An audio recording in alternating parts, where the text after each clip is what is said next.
on est parti. Deuxième période de ce numéro de la Grande Team. J'espère que vous passez un bon moment. Eh bien, on est ravis d'être en votre compagnie du lundi au vendredi de 20h30 à 22h sur la 3. Vous avez fait le bon choix en partageant ces 90 minutes quotidiennes d'infos sportives en notre compagnie. Alors ce soir, comme tous les soirs, vous aurez l'occasion d'interagir avec nous.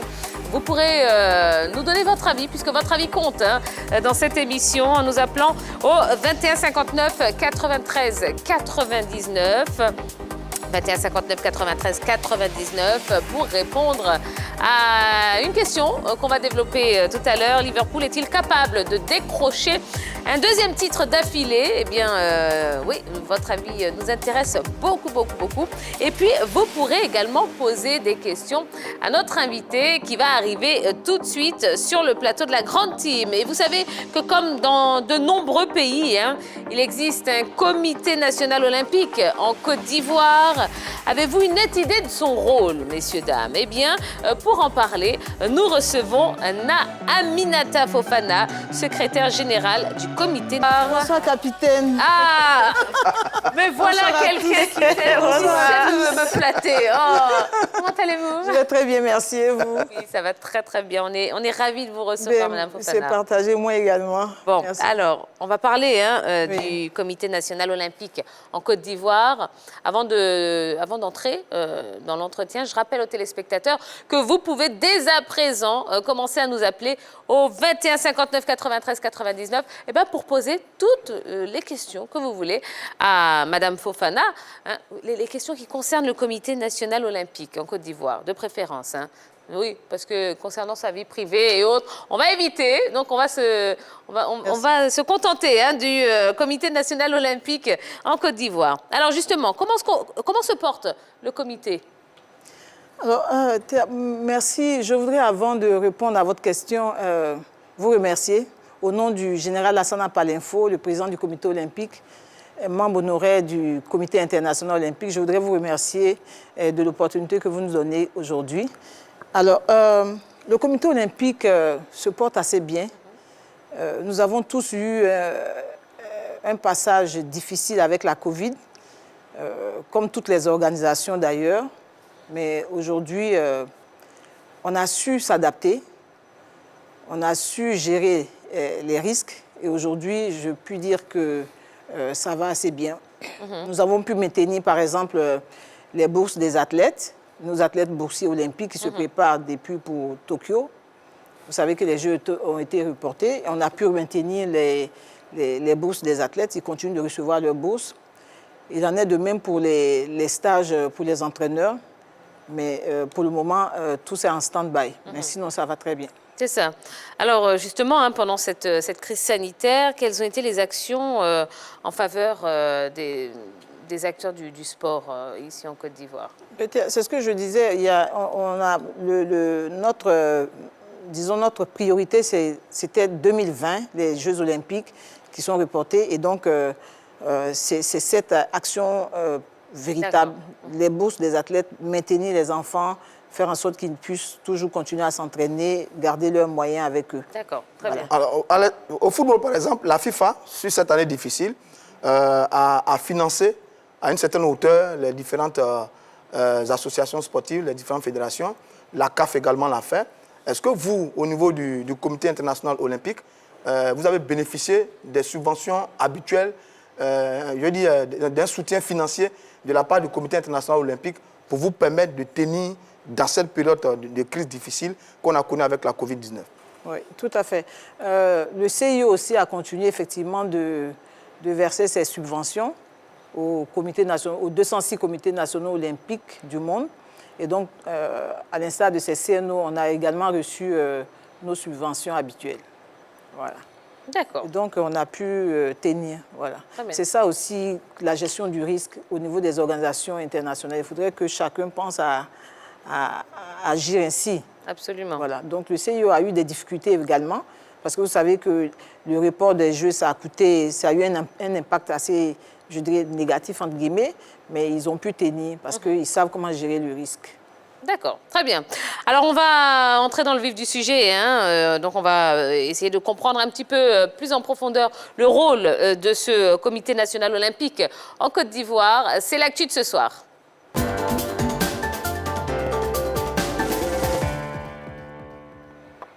Alors, je sais que vous êtes déjà très nombreux à nous appeler et à faire exploser notre standard. Eh bien, continuez au 21 59 93 99. Toutes vos questions à Madame Fofana, secrétaire générale du Comité national olympique en Côte d'Ivoire. Alors, c'est vrai que le rôle de ce CNO-CIV n'est pas toujours bien perçu par tous. Est-ce que vous pouvez nous expliquer concrètement le rôle du Comité national olympique en Côte d'Ivoire, Madame Fofana? Alors, bon, le Comité national olympique, si vous voulez, c'est la représentation du CIO dans un État. Et donc, le rôle principal, si vous voulez, c'est protéger, c'est développer, c'est protéger le mouvement olympique dans le pays. Et qui dit mouvement olympique parle des fédérations qui sont membres du mouvement olympique, ce sont les athlètes. En fait, c'est tous les acteurs qui gravitent, toutes les parties prenantes qui gravitent autour du CIO. Voilà. D'accord. Donc, c'est l'un des rôles principaux, protéger le mouvement olympique. Voilà. En plus de cela, bon, il y a le développement du sport de haut niveau, le développement du sport de masse, du sport pour tous. Un élément important, c'est une exclusivité pour les comités olympiques, c'est-à-dire la représentation de l'État pendant les Jeux olympiques. Ça, c'est du ressort du comité olympique. Ce sont les comités olympiques qui organisent tout ce qui est, je dirais, Jeux olympiques. Voilà. Depuis la préparation des athlètes de haut niveau, je dis bien, c'est-à-dire la crème de la crème, et puis jusqu'aux Jeux. Mais est-ce que toutes les associations sportives sont conscientes que le Comité national olympique en Côte d'Ivoire existe aussi pour elles? Oui, puisqu'on a des relations avec toutes les associations, mais je dirais nos partenaires premiers sont les fédérations nationales, dont les sports sont inscrits au programme des Jeux olympiques. Voilà. Mais au-delà de ça, on collabore aussi avec les États, avec les clubs, voilà, tous les acteurs du sport.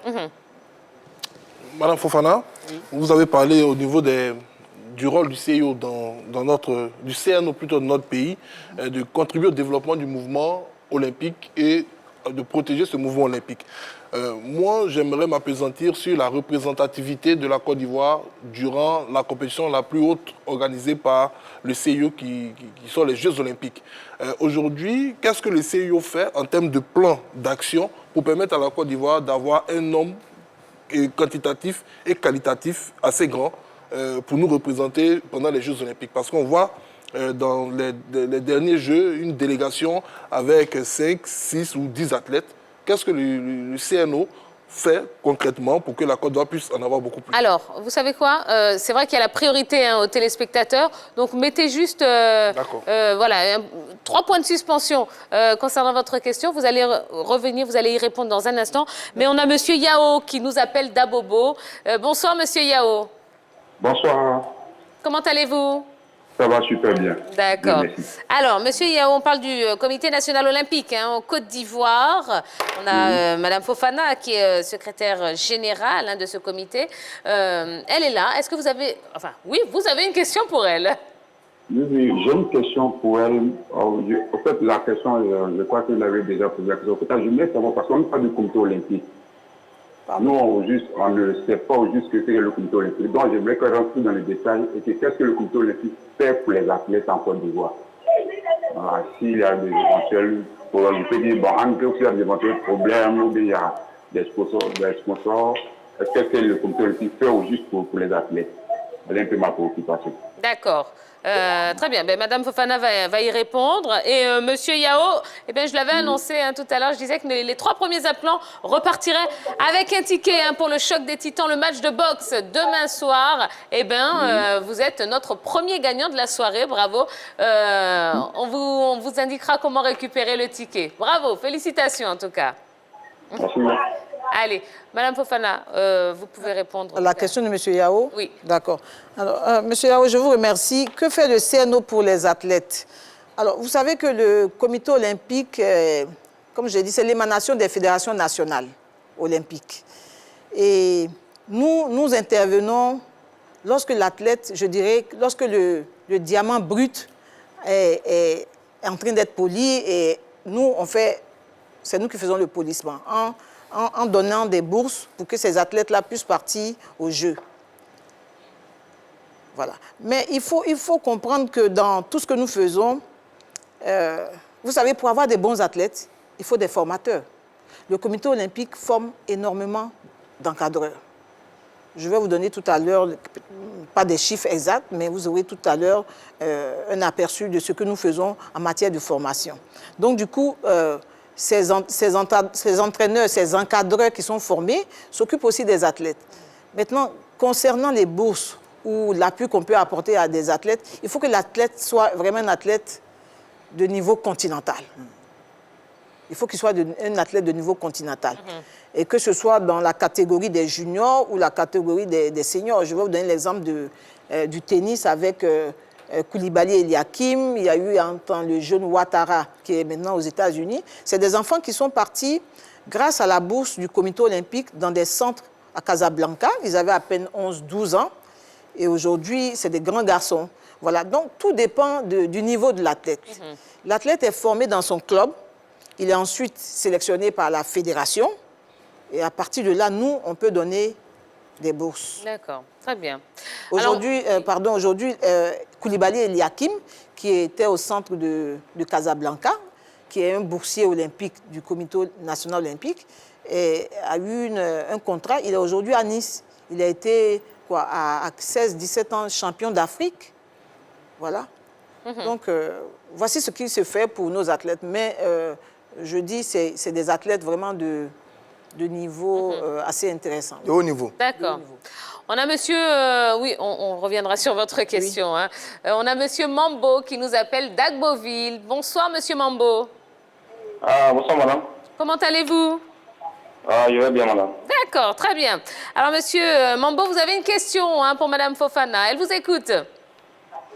Bon, en fait, ma question, c'est un peu... Bon. Je vais demander à madame, la FENO, est-ce que la FENO peut intervenir au niveau du problème de la FIFA? Pour que le championnat redémarre. Juste une question, parce que je sais une ignorant par rapport à la FENO, donc je ne sais pas trop. Quel est le rôle de la FENO, effectivement? Donc, je voudrais savoir un peu si la FENO pouvait interagir par rapport au problème de la FIFA. D'accord. Très bien, monsieur Mambo, on a bien compris votre question. Eh bien, vous aussi, vous repartez avec un joli ticket pour le choc des titans. Vous aimez la boxe? Oui, j'aime la boxe. Eh bien, voilà. Eh bien, demain, grâce à la 3, eh bien, vous irez voir 2 champions. Ouais, le choc des titans.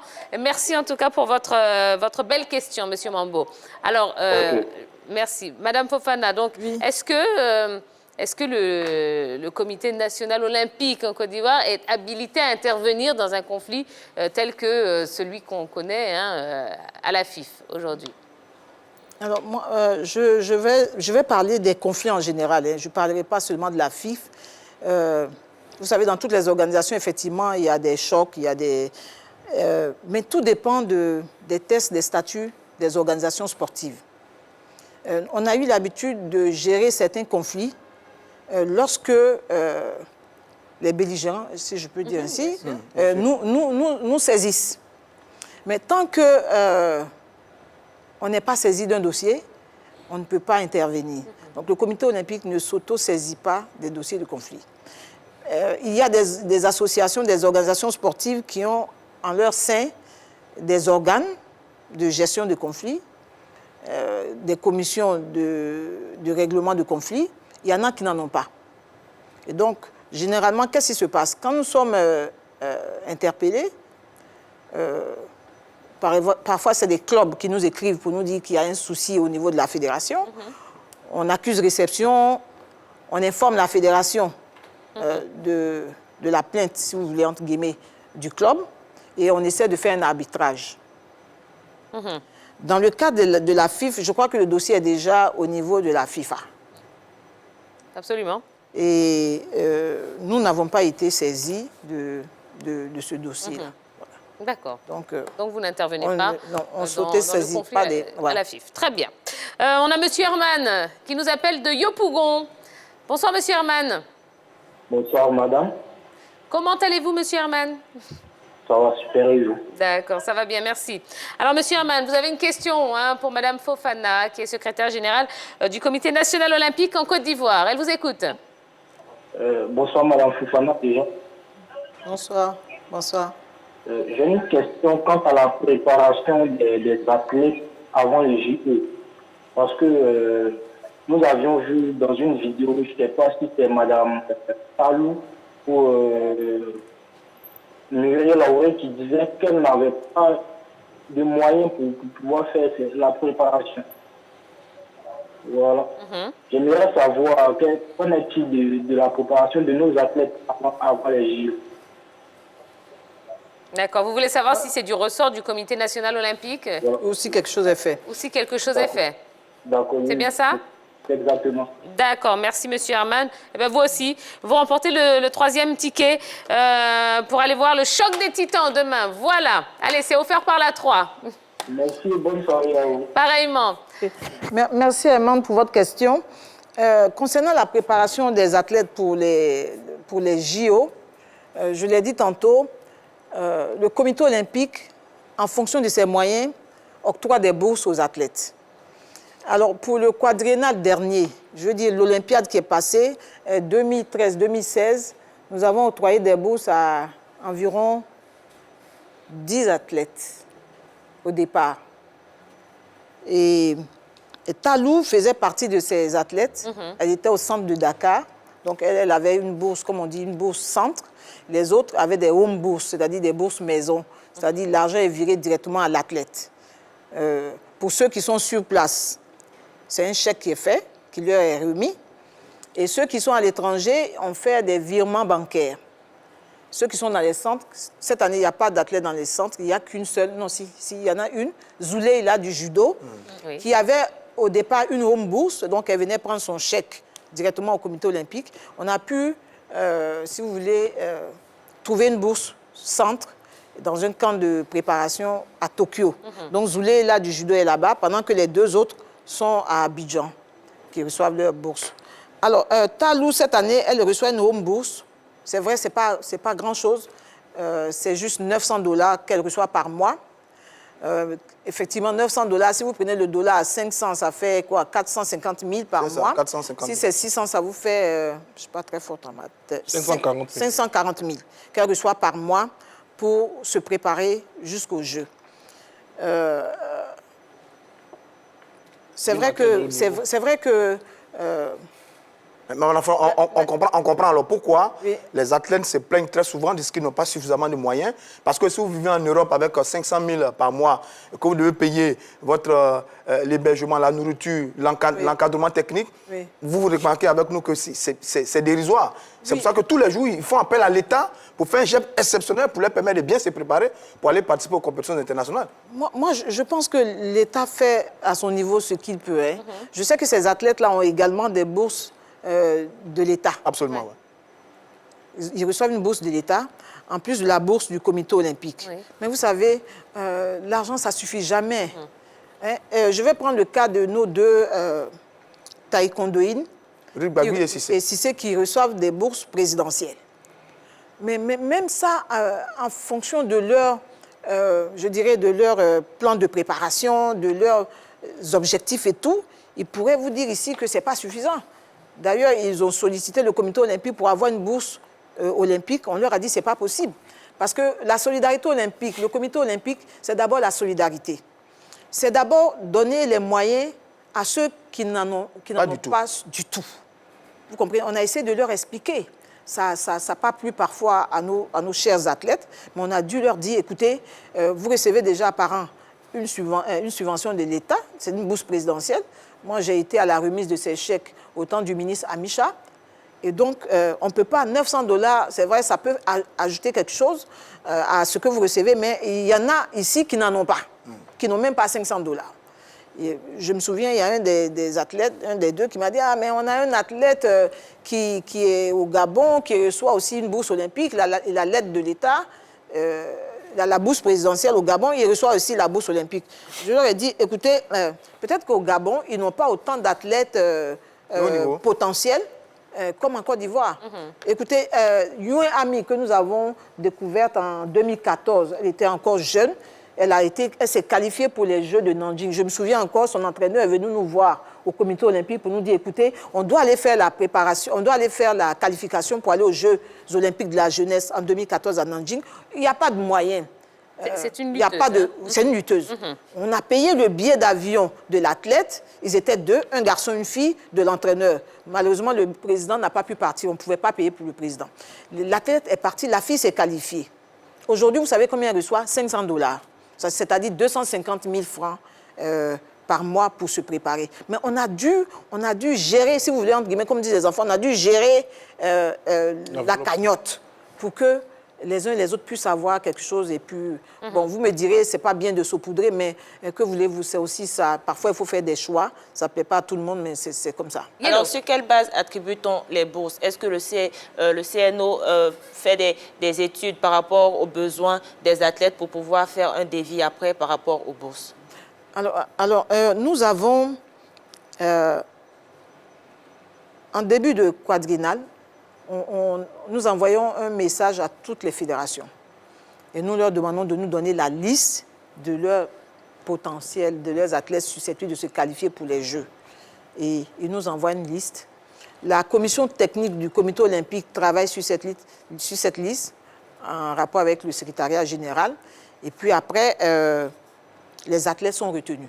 Mais quand les athlètes sont retenus par le comité olympique, je dis bien les athlètes qui ont été proposés par leur fédération, la liste part à la solidarité olympique, au CIO, qui présente cette liste à la Fédération internationale du sport. Si je prends le judo, quand on a retenu Zouleila, Kofi Kremé, Salimata, oui, Daboné, Zouleila, Kofi Kremé et Salimantou, la liste est partie au CIO qui a transmis la liste à la Fédération internationale qui dit, bon, ok, oui, Zouleila, elle est dans le elle est bonne. Elle est bonne, elle peut se qualifier. Kofi Kremé, il a un bon, voilà. Si j'avais envoyé le nom de capitaine Théa, il m'aurait dit automatiquement, non, elle n'est pas dans notre fichier, elle n'est pas classée. Donc, ça se fait dans la transparence. Vraiment dans la transparence. Et ce n'est pas le comité olympique qui décide tout seul. Voilà, on ne le fait pas de façon unilatérale. Voilà. Et on a une cagnotte que nous distribuons comme ça. Voilà. Cette année, par exemple, nous avons deux athlètes, Talou et Meite, qui ont 900 $ chacun. Ensuite, c'est pas moi. Ensuite, il y a Fried, Sakwa, qui sont en France, qui reçoivent 800, plus le jeune Fafa, qui est Ruel à l'escrime. Et puis, ensuite, le reste, c'est 500 $. Cissé Gueux aussi, il reçoit. Cissé Gueux, il reçoit 500 $. Vous me direz, Cissé Gueux, c'est aujourd'hui le. Mais bon, voilà, au départ, c'est ce qu'on a pu mettre pour lui. D'accord. On va passer à autre chose. En 2014, le CNO a participé à l'élaboration de la loi sur le sport. Aujourd'hui, est-ce qu'on peut dire que l'application de cette loi est effective et puis surtout qu'elle a fait évoluer le sport en Côte d'Ivoire de façon significative? Bon, oui, c'est vrai. Vous savez, aujourd'hui, je sais qu'il y a des... il doit y avoir 4 ou 5 ou 8 décrets qui ont été pris déjà. Je ne pourrais pas vous donner les détails ici, mais je sais que le ministère a pris des décrets pour l'application de cette loi. Et l'exemple que je peux vous donner pour vous dire que, à mon avis, je pense que les choses se passent assez bien, mais je sais qu'il y a encore du travail, c'est sûr. Il y a beaucoup à faire, c'est sûr, il y a beaucoup à faire. Mais je sais par exemple qu'aujourd'hui, les clubs, les associations membres des fédérations sont en train de préparer tous leurs documents administratifs. Ça, c'est déjà pour moi un pas important. Que chaque association sportive qui se crée soit administrativement reconnue avec tous ces documents. Ça évite des conflits. On a été très souvent face à des conflits parce que vous allez à une assemblée générale, on ne sait pas qui est club électeur. On ne sait pas qui est club actif. C'était des débats à n'en pas finir. Aujourd'hui, pour pouvoir, la loi a demandé à ce que toutes les associations se mettent à jour. Donc pour moi, c'est un gros pas. Mais d'aucuns diront, bon, ça n'avance pas vite, mais moi, je pense qu'il y a une avancée. Il y a une avancée quand même. Alors, voilà. sur cette loi, le but, c'est développement et professionnalisation du sport. C'est le but. Hein. Vous qui êtes CIO, qui êtes régulièrement en collaboration avec les fédérations, est-ce que vous avez le sentiment qu'on a des fédérations sur place qui sont vraiment professionnelles? Est-ce que vous avez ce sentiment-là? Bon, vraiment, nous... Non, dites-nous ce qu'il y a. Nous, on veut vraiment un état des lieux parce que on s'en plaint tous. Hein. Quand on regarde nos sports, vous savez, oui, on se dit, vraiment, il y a tout encore... Il y a du travail, mais il faut quand même tirer... il faut quand même féliciter nos fédérations, quand même, parce que je sais qu'il y a du travail qui est fait. J'ai eu la chance d'être... Parce que je suis avant tout cadre du ministère des Sports. J'ai été sous-directrice à la vie fédérale pendant un bon moment. Nous avons travaillé au départ avec ces fédérations pour en faire des fédérations bien administrées, comme des entreprises. Et je me souviens que ça, comme on dit, la mayonnaise avait pris. Aujourd'hui, je ne peux pas vous dire réellement l'état des lieux, mais je sais qu'un effort est fait. Mais il y a encore du travail. Il y a encore du travail. Il y a beaucoup de travail. Et je suis entièrement d'accord avec vous, il y a beaucoup de travail. Il faut qu'on professionnalise notre secteur. Il faut qu'on ait, je dirais, des dirigeants avec un profil... outillé. Voilà. Et donc, ça nous amène à nous poser la question, quel est le profil aujourd'hui du dirigeant de notre millénaire? Parce que ça, c'est important. Yellow. Voilà. Allez, alors, on constate que le CNO, de tous les appels qu'on a reçus, est très peu connu du grand public ivoirien. On n'en entend parler que pendant les Jeux Olympiques. Qu'est-ce qui en est la cause ou quelles en sont les causes? On entend parler du CNO que pendant les Jeux Olympiques. Oui. Oh. Les appels en témoignent, on ne sait pas véritablement ce que fait le CNO. Alors, bon, moi, je dirais, on organise beaucoup d'activités. Mais je pense qu'il y a un canevas au niveau de la presse, c'est TV Sport, c'était RTI Sport. Aujourd'hui, on a la 3. Et je dis, la commission communication qui a élaboré un nouveau programme, et l'a présenté au général Palinfo qui a donné son accord, la commission a dit, il faut qu'on communique autrement. C'est pour ça que je me retrouve là aujourd'hui. Il faut qu'on communique autrement, c'est vrai. Peut-être que nos activités ne sont pas assez bien médiatisées, parce que nous, tout ce que nous faisons, ça passe sur RTI Sport. Alors que les Ivoiriens, en général, ils regardent le journal de 20h, etc. C'est rare qu'on passe... Mais sinon, on a beaucoup d'activités qu'on organise, que ce soit au niveau de la formation des entraîneurs,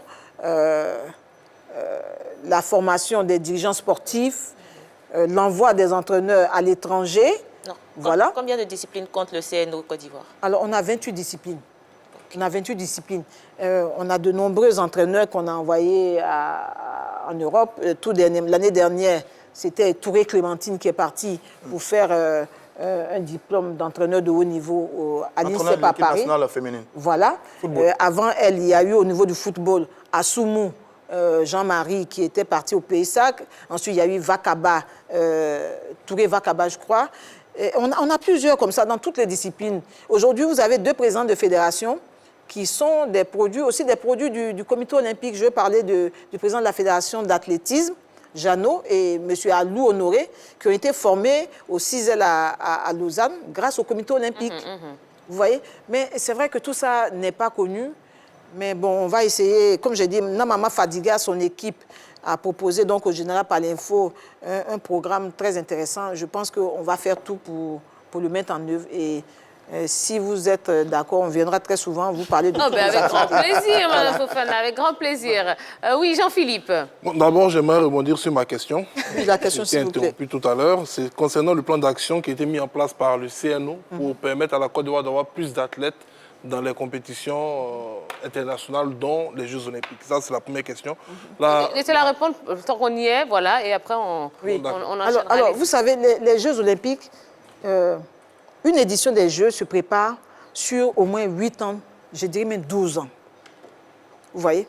Et donc, je le dis souvent, chaque acteur du mouvement olympique a un rôle à jouer.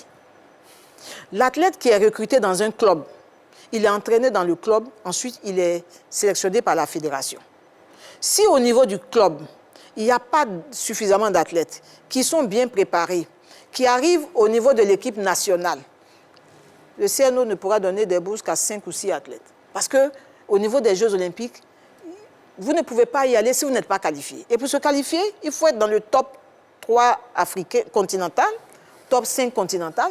Alors, quand on regarde nos fédérations, je vais rebondir sur votre question, c'est ça, nos fédérations, est-ce qu'elles arrivent à avoir des athlètes qui sont dans le top 5, top 10 en Afrique? Mais le devoir du CNO, c'est encourager le développement du sport de haut niveau ainsi que le sport pour tous. Voilà. Qu'est-ce qu'il en est? Nous, comme je l'ai dit, nous, on le fait parfois par rapport aux entraîneurs. Parce que pour nous, la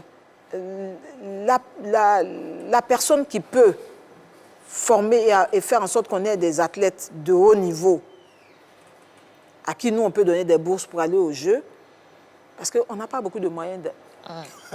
On n'a pas beaucoup de moyens. Voilà la il faut le réalité, dire. en fait. Oui. Notre comité olympique n'a pas de subvention de l'État de Côte d'Ivoire. On est à 99% à peu près financé par le CIO. Donc, on est obligé de faire notre politique et c'est ça aussi. Ben, c'est pour ça- Nous, c'est pour on se ça dit vous quand on forme les entraîneurs, c'est pour que ça ait un impact après sur le terrain. Un impact positif avec la prise en charge des athlètes. Alors, Mme Fofana, il nous reste à peine une petite minute. Quels sont les prochains défis du CNO? Bon, alors, nous allons continuer de former et nous allons faire beaucoup de sensibilisation auprès de nos associations membres pour faire en sorte qu'elles soient plus... les fédérations travaillent déjà, mais nous allons les aider, les accompagner, faire en sorte qu'il y ait plus de performance. Que nous ayons des fédérations performantes. Et je pense que c'est un des défis, faire en sorte que les associations membres soient compétitives. Voilà. D'accord. Eh bien, très bien. Et le prochain, c'est les Jeux Olympiques de Tokyo en 2021. Là, nous allons remobiliser notre équipe olympique, tous les athlètes, les boursiers, les qualifiés, les non qualifiés, ceux qui sont susceptibles de se qualifier. Là, on a réussi à avoir un fonds, parce que vous m'avez demandé tout à l'heure qu'est-ce qu'on a fait par rapport pendant cette période de Covid. On a pu mobiliser des fonds pour des athlètes qui n'étaient pas boursiers, mais qui se sont qualifiés. Donc, il y en a 2 au taekwondo, il y en a un à l'aviron. Bon, je suis en train de vendre la mèche. Je pense qu'on va pouvoir les accompagner. Voilà. Il y a beaucoup de choses qui... Vous savez, tout dernièrement, il y a un athlète du judo qui allait faire une compétition à Yaoundé qui s'est blessé. Un trauma crânien. Mais le CNO va l'accompagner dans la prise en charge de ses frais de soins. C'est pour vous dire qu'il y a des choses qui sont faites. Et Mme Yelo, nous allons faire en sorte que tout soit connu désormais. Et on reviendra vous voir certainement si vous êtes d'accord. Eh bien, avec grand plaisir, Mme Fofana. Allez, on va marquer une nouvelle pause et on va parler de la Première Ligue, ouais, juste après. Et vous pourrez nous appeler toujours au 21 59 93 99 et pour répondre à cette question. Liverpool peut-il décrocher un 2e titre d'affilée? Eh bien, on en parle juste après la pub. À tout de suite.